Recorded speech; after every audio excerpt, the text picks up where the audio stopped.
Good evening all, and welcome. Tonight's video has been graciously sponsored by Sudio. If you're looking for a good Christmas present, look no further, because they have a very nice deal. You get a free gift box with every purchase, free fast delivery, and using my special 15% discount to top it all off, you get one hell of a bargain. So be sure to use the code MortisMedia15 at checkout when getting your earphones. You'll find all the information in the description. Be sure to hurry though, as stocks won't last forever. But for now, it's time to get comfortable. Make sure those headlights are on, and let the darkness take control. There are two main routes that one can use to get from Napa to San Francisco. The first curves around through Emeryville, crosses over the Bay Bridge, and eventually arrives in the financial district. Every mile of the journey is well lit, populated and dotted by familiar signs of civilization. The same details are partially true of the second path, save for a long stretch of road that first crosses some hills, then eventually guides travelers through a dark, silent, and eerily isolated valley. It was there that I encountered something I cannot explain. I had recently become acquainted with a young woman who was unlike anyone I had ever met. She was beautiful and brilliant, and we seemed to share an almost supernatural connection. Looking back, I realized that hormones and mid-infatuation were playing tricks on my mind. But at the time, she and I were both not so secretly entertaining the idea of us being soulmates. The magnetism between us was so profound that it prompted me to share everything about myself with her. We took a weekend trip to Napa, which was my hometown, and spent some time with my friends, ate dinner with my parents, and just delighted in the sense of closeness that we both felt. Then, not long before we headed back to the city, the young woman and I decided to stop by a yard sale that we'd seen. Somehow or other, we get drawn into a conversation with the people selling their possessions, a middle-aged man and woman who claimed to see a spiritual link between me and my companion. They congratulated us on having found one another, but also offered us a word of caution, hinting that something dark, an otherworldly force, would be attracted to our happiness. It will see you, the woman told us, and it will try to feed on your love. It was creepy to say the least, but other than where romantic fantasies were concerned, neither my travelling partner nor I put any stock into the metaphysical. We thanked the couple for their time, exchanged a few passing well wishes, then got into the car and headed back to San Francisco. About half an hour later, we found ourselves on that stretch of empty road. The sun had set beneath an overcast sky, and the only visible lights in the area were those at the front of my car. Perhaps I was just mildly shaken by the warning we'd received, but as we travelled that open expanse of nothingness, I started to feel like I was being watched. The young woman agreed with me, describing a sense of being stalked by some unseen predator. I gripped the steering wheel, keeping my eyes on the road, and shouted with terror and alarm at an enormous beast that seemed to jump out of nowhere. The impact was jarring, and I had to swerve to keep control. "Are you okay?" I asked my companion. "The eyes," she whispered. "Did you see them?" "No," I confessed. "I didn't. What did you see?" "They were red. They looked at me." When we came to the first streetlight, I pulled off the side of the road. My limbs were still shaking as I climbed out to assess any damage, and, with some confusion, I found that there wasn't a single dent or scratch visible, let alone any sign of collision. "That's impossible," the young woman protested. Having heard my report, the thing was enormous. "Come look at this," I replied.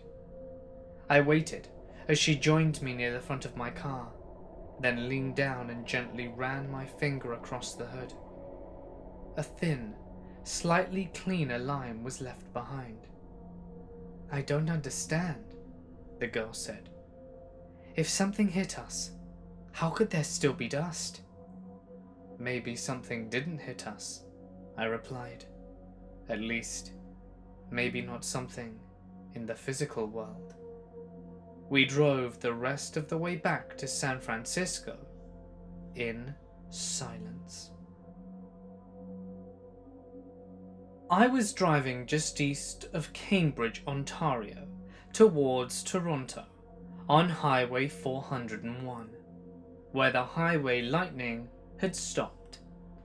I saw some weird shapes in front of me crossing lanes. Turned out to be a dude in all dark clothing with a backpack.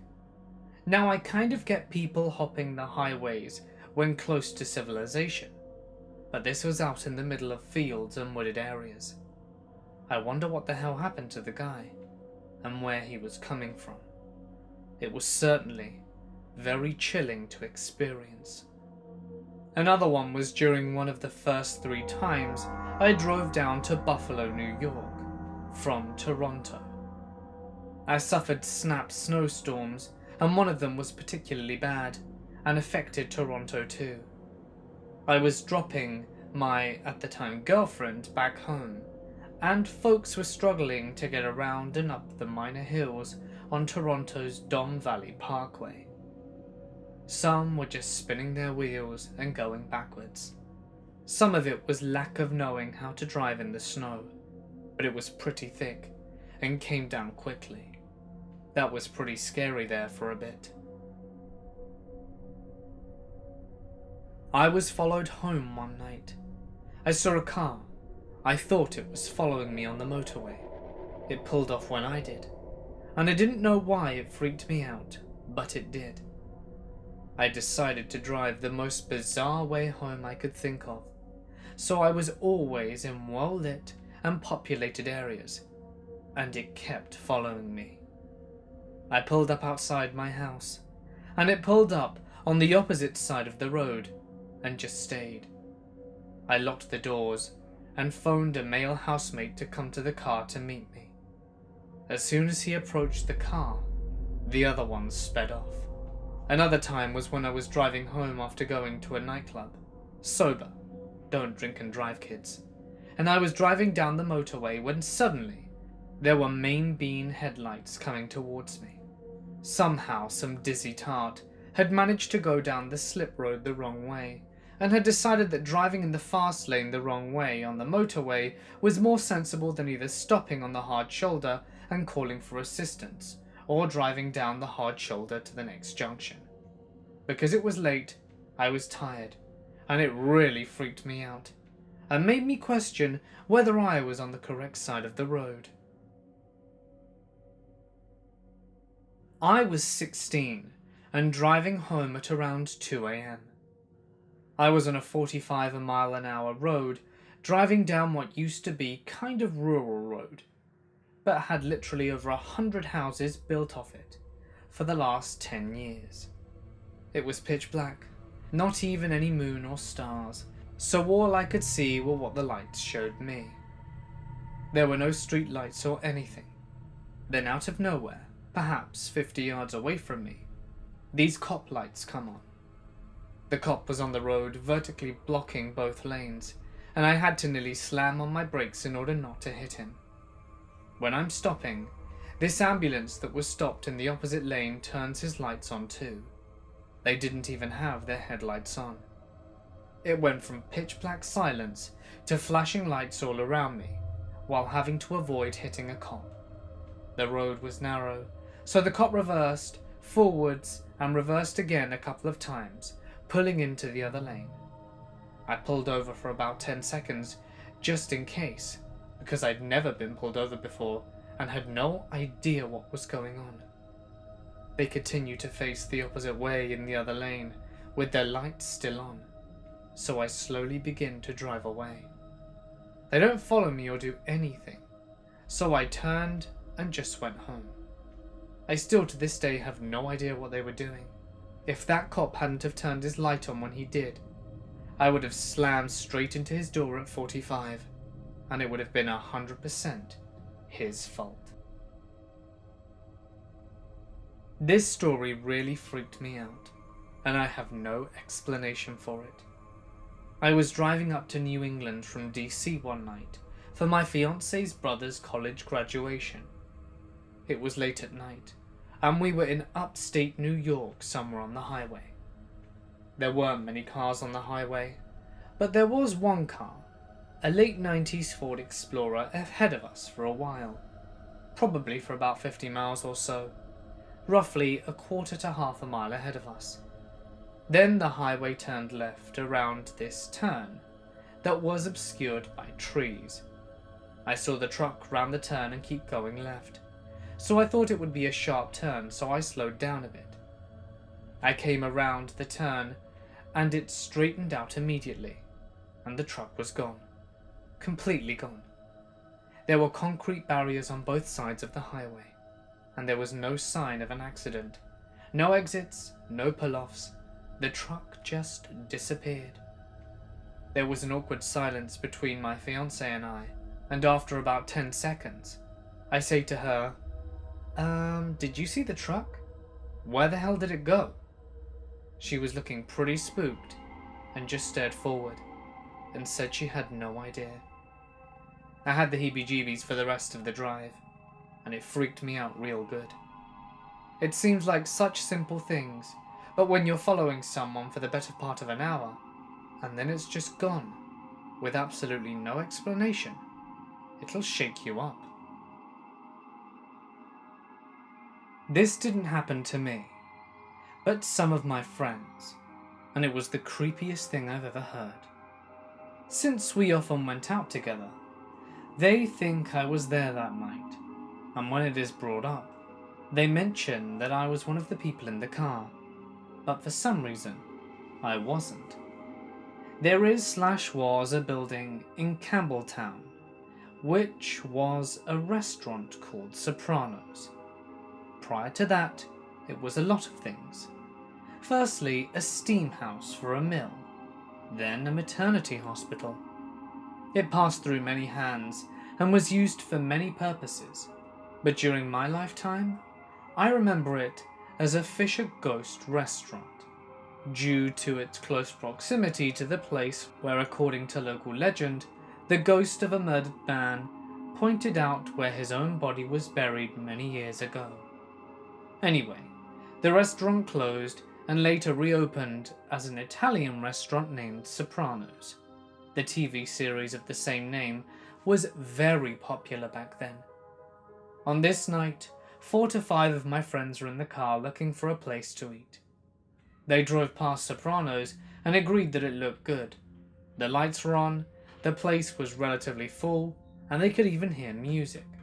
They parked the car at the liquor store next door and walked up to the restaurant. Only it was closed, and it had been for a long time.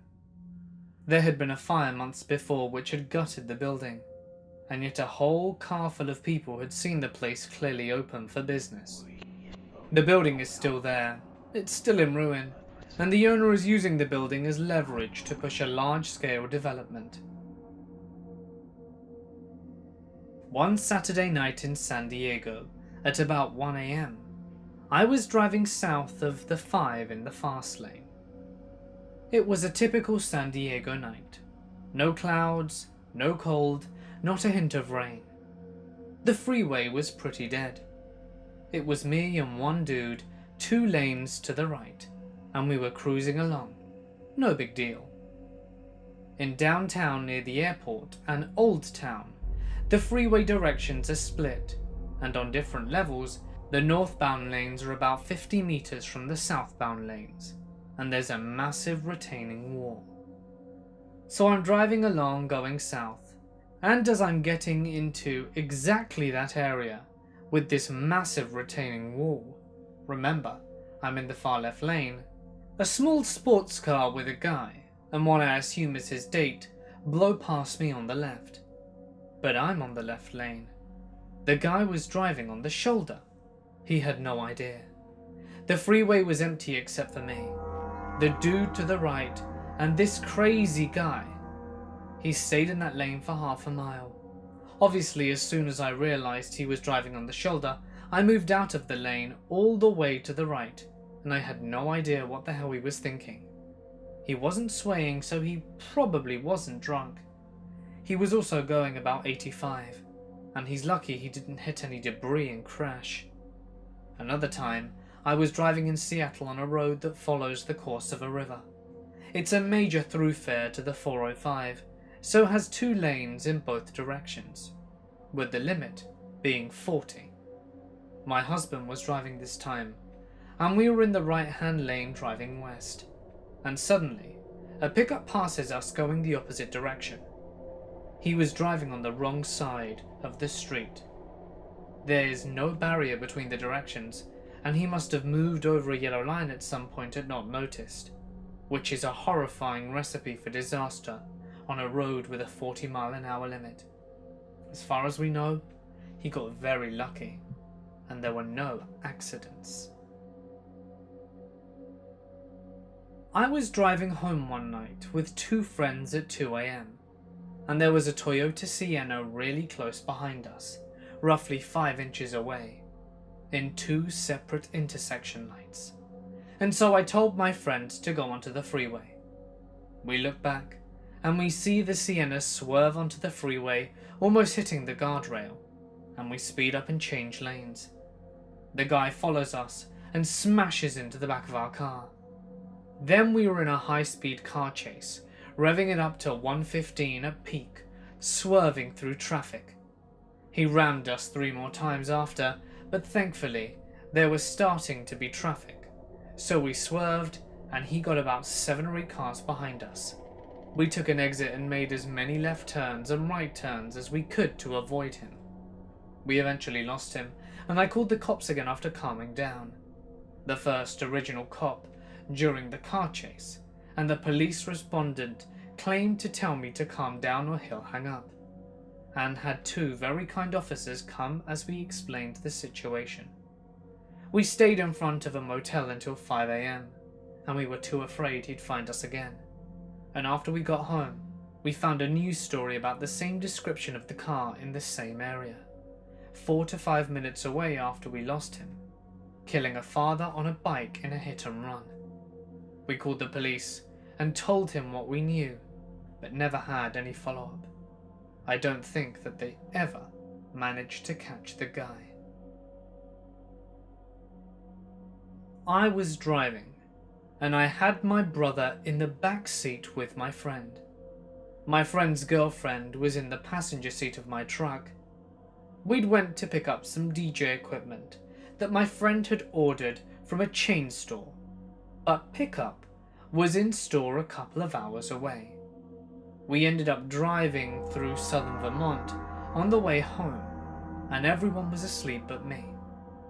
My brother was slipping back and forth between sleep and awake, and this happened when my brother was asleep. There was a car tailing us a bit back, and it was not a police vehicle. I ended up taking a loop, and it was still behind us. I ended up slowing down, and I ended up going over twice the speed limit, and the vehicle managed to persist. I was about to wake my brother up and have him call the police, but suddenly I noticed something. A big field next to us, and another road on the other side. I love mudding, and I knew my truck could handle almost anything I threw at it. Yes, I took my mudding truck to get the equipment, and was the only vehicle we had that can carry all the equipment, and I pulled off the road and through the field, and left huge tracks. When I pulled onto the other road, I look back, and see the car stuck in the mud. My brother ended up waking up as I got away from the car, and sleepily asked what happened. I told him to go back to bed. I was driving a friend back to their college apartment late at night. It was about a 2-hour drive between cities in northern Minnesota, so pitch black on the freeway. I came up behind a car going about the speed limit in the right lane, and as I had cruise set about 5 miles over the limit, I went to pass him on the left. I moved over to the left, sped up a little, and started overtaking them, when I saw something barely illuminated by my headlights up ahead in the left lane. It was so dark though, I couldn't make it out. Fortunately, I was able to hit the brakes, let the car in the right lane get ahead of me, and just barely get back into the right lane before passing whatever was in the middle left lane. As we passed it, it turned out to be a four-wheeler just sitting in the middle of the road. Best we could tell, it looked like it fell off a trailer or something. There were no lights or what looked like any people anywhere around it. We were quite shaken by how close we came to hitting it, and this was before cell phones, but fortunately there was a gas station a mile or so down the road, so we were able to stop and ask to use the phone to let highway patrol know about it. Hopefully no one else hit it. I didn't see or hear anything on the news about any accidents in the area around that time. I was 18 and living in southern Alabama. My friend was driving another friend in the passenger seat, and I was sitting in the middle of a bench seat in an old Ford Astro van. We were on our way home from another friend's house, driving through the backwoods on some run-down 2-lane highway that could have been on either side of the H in nowhere. We are listening to some tunes, laughing and joking, passing one round, when all three of us see it at the same time, and about shit ourselves. The driver was watching the road, and the person in the passenger seat and I look up simultaneously, and this dog just seemed to appear out of nowhere. I'll never forget it. It was nose down, sniffing the ground, walking casually across the street. Looked to be a golden retriever or yellow Labrador maybe. It happened in a flash, but the image of that dog is burned into my brain, because we were doing about 80. We heard the thump and felt the bump. Now, passenger seat is a girl, and she starts freaking out. She wants to check on the dog to make sure it isn't suffering, as there would obviously be no saving it. So we stop, back up to where we were absolutely sure it happened, because it's the only street light we saw for miles on this road, though the light didn't work, and we can't find anything. Nothing. Like the dog was never there. We check the bumper and the undercarriage. You would expect some kind of damage from ploughing through at least a 100-pound dog at 80. But there's no blood on the road or on the bumper, and we checked the undercarriage. Nothing. We drove at least a mile back and forth up and down that road looking for a dog on either side, or in the middle, or on the road, or blood splatters on the asphalt. Something to ease our minds as to what was going on. There was absolutely nothing. We had backtracked quite a way looking for the dog, but we decided to just move on and forget the whole ordeal. 2 minutes later, as we all sit not talking, listening to the radio, contemplating what just happened, there it was again. All three of us saw it. The same dog at the same place in the road like nothing had happened. Driver swerves around it this time and floors it, and books it out of there as fast as that shitty little van can carry us. We all share awkward glances with one another, knowing what just happened, but none of us want to talk about it. We joked about it once, but the girl that was there was really freaked out by it and would never speak of it. If we tried to talk about it, she would change the subject immediately. My wife and I were in her Toyota Yaris, going on holiday. We were super bored on the highway since we'd been driving in a straight line for hours. We had the bright idea to liven up the trip going through Teree. Unfortunately, it was Sunday, so Teree, being a big country town, was essentially closed. So I had the bright idea that since it was such a nice place, we just point the car in approximately the right direction and let GPS figure it out. We were heading through a town of a handful of houses and general stores, called Mount Johnson or something, and kept following the GPS, and it took us into a national park. The road got skinnier and skinnier, until the asphalt turned into nice, smooth, sandy dirt. At this point, we noticed how low we were on petrol, but it was a nice road and we were heading in the right direction. Then it started raining, and the GPS told us to turn right onto a road straight out of Colin McRae's rally. It went uphill through big potholes full of water and led us to a clearing which the GPS assured us had 2 roads heading out of it. I couldn't even see one.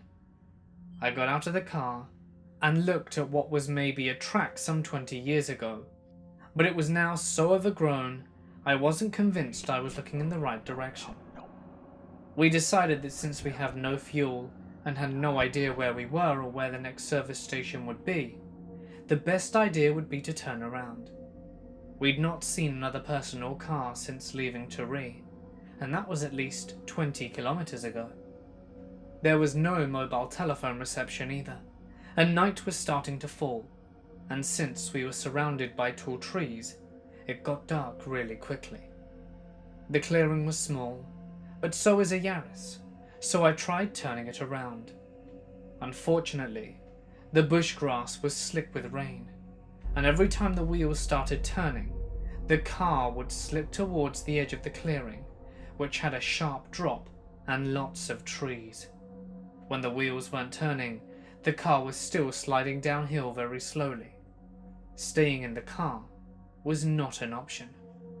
To summarize, almost no fuel, no idea where to get fuel, and no idea where we were, night, rain, nobody anywhere near us, nobody who knew where we were, no phone reception and no recovery gear or tools, and a car that is slowly sliding downhill towards a drop that would not have killed us but would have certainly wrecked the car.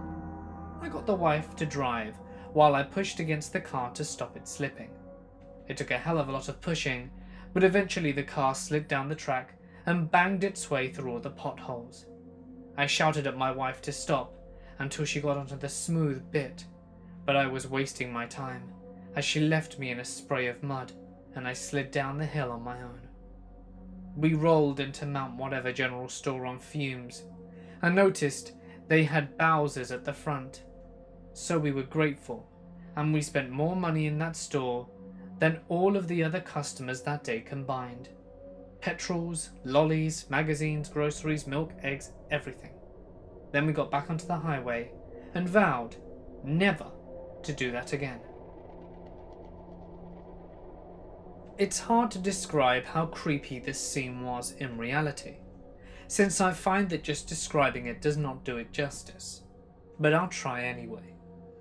A few years ago, the girlfriend and I were back from a road trip. It was a few minutes before midnight, driving on the Trans-Canada, when we decided to stop in this tiny town for some snacks. We headed into a gas station, buy our stuff, and enjoyed a few minutes eating in the parking lot, just as the gas station turns its lights off.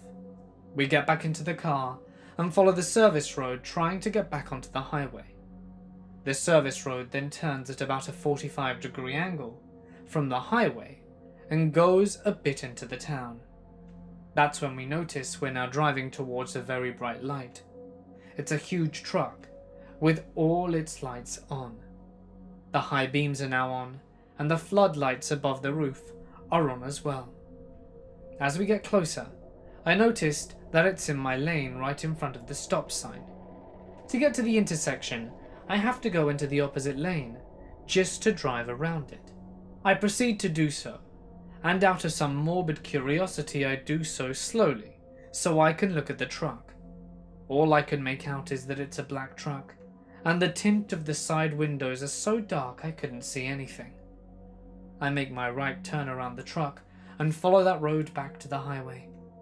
A few minutes later my girlfriend finally spoke, quite angry with me for driving around that truck so slowly. as if that window had opened, she would have probably screamed. For about half an hour later, a lingering feeling of creepiness remained, but we didn't see any more of the truck. I was taking summer classes in my third year of college, and the neighborhood I was living in was very suburban. No one would be out at night. I was driving home one day after class, and it was about 11. I was listening to the radio, and Britney Spears had made her comeback, so I was bopping and singing along with her. As I turned a corner, this dude suddenly walked out in front of my car. I know exactly what he looked like. Middle-aged white guy, hair already grey and an orange cap, with a beige jacket and dark blue jeans. He turns and looks straight at me, and at that moment, my car goes through him. I didn't hear or feel a bump, but my first reaction was that I hit something, and so I immediately stopped the car and got out onto this empty street. But there's nothing. I even look under the car, and all around, but there's nothing there. I couldn't shake the feeling that I hit or killed someone for a long time. The second was actually during the day, around noon. But it was very weird. I was driving down my street and I see two little girls riding their pink tricycles on the driveway of my neighbor's house across the street. I knew my neighbors and they had a son in high school, and their daughter went to the same college I did, so I thought it might have been their nieces or something. As I pull up, I roll my windows down and wave to them and say hi, because I started getting into being the friendly suburban instead of the antisocial city person. The two girls around 5 or 6 get off their trikes and stand together and just look at me, without any expressions at all. I wave again and shout hi a little louder, but they don't respond other than just stare at me. I feel embarrassed, because then I think, well, maybe their parents told them not to talk to strangers, and I would qualify as that. I kept my eyes on them since you never know if kids accidentally bum rush into the street and get killed. And as I turn into my driveway, I take my eyes off them for a split second. But when I turn back and look in my rearview mirror, they're gone. Just straight up vanished. I immediately stopped the car and got out and looked for them. I even shouted up and down the street, but there was no sign. I have no idea if they were real or just my brain misfiring, and how they got out of my sight so quickly. Not just them, but their tricycles were gone as well. I ran into my neighbour a few days later and asked them if they had two little girls over recently. They were confused and said no. It was January of this year, and I was driving with my friends around 3 in the morning.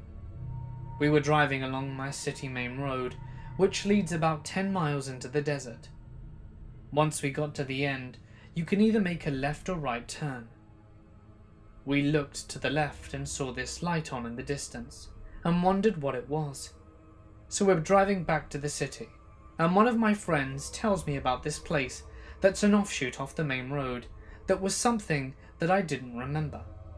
We get onto that road and go to the place my friend was talking about. So I turn around and go back on the main road, and as we were approaching, we see a school bus just drive by. I could tell it was a school bus because it had that top light on the bus that school buses have, and my friends were able to see the reflective tape that school buses should have. I try to hurry onto the main road to see the school bus, but I have to drive slowly because the road I'm on is full of holes. When we get to the main road, the bus isn't there. This was very strange because the main road is one long road, and it didn't take us that long to get back to the main one. Also, there were no turns that bus could take to get off the main road, but we spent the rest of the night talking about the phantom school bus. I have an uncle who drove a delivery truck in the morning in Taipei. This was about 40 years ago. Anyway, one day he was doing his usual pre-dawn delivery. When he got back into the driver's seat, There was a girl with long black hair and grey t-shirt sort of dress sitting in the passenger seat. She was just looking down at her lap and didn't respond at all when he told her she needed to get out of the truck. She just kept looking at her lap. He thought she was like a mentally ill person, as Taiwan is not particularly good with mental illness, and many of them would roam the streets. And he was on a tight schedule, so he said screw it, and carried on with his deliveries, with her right in the passenger seat. When he finished unloading his last stop and got into the truck, she was gone. Okay, he thought, she must have gone home or something. The same thing happens over the next 5 days. At one point, on another one of his deliveries, this girl would be in the passenger seat, completely silent, looking at her lap, and no matter how much he begged her and asked her to get out so he could finish his deliveries, she wouldn't respond. So he would drive with her until the last delivery, at which point she'd disappear, when he went to the truck again. It only stopped one day as he was unloading. She was supposedly in the passenger seat, and he realized that she couldn't have gotten out into the truck through the passenger side door, because where he stops to make the delivery, the truck is always butted up against racks in front of the warehouse. So he puts boxes on the rack, and someone inside takes it from the rack. He locked the driver's side door out of habit. So he immediately goes to the front of the truck, and she's gone. He never saw her again after that.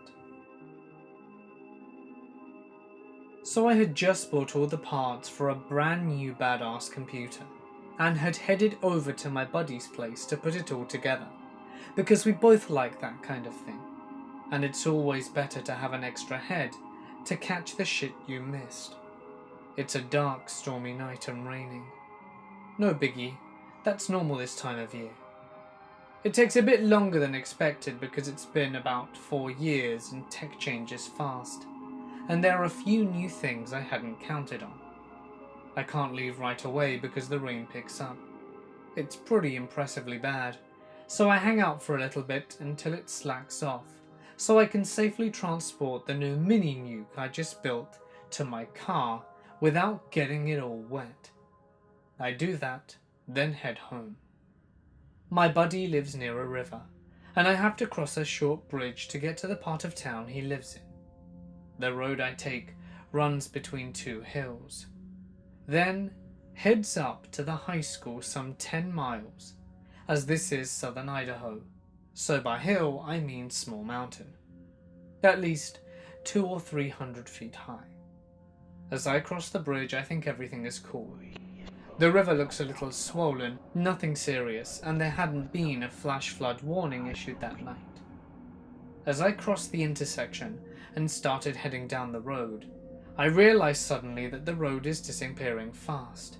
There is a veritable wall of water rushing over ahead of me, and I can see my headlights, that the ground are normally a good 4 or 5 feet below the water level, are gone, replaced by mud, dark water. I don't panic. Panicking is bad and it'll get you killed. And I execute a very tense, very perfect, very fast and very tight 3-point turn. I do this because I can no longer see the road anywhere, and there's just water everywhere. It's now rushing over the road in every direction I look. I know I'm taking a chance, but I've got to get the hell out of here, and going forward isn't an option.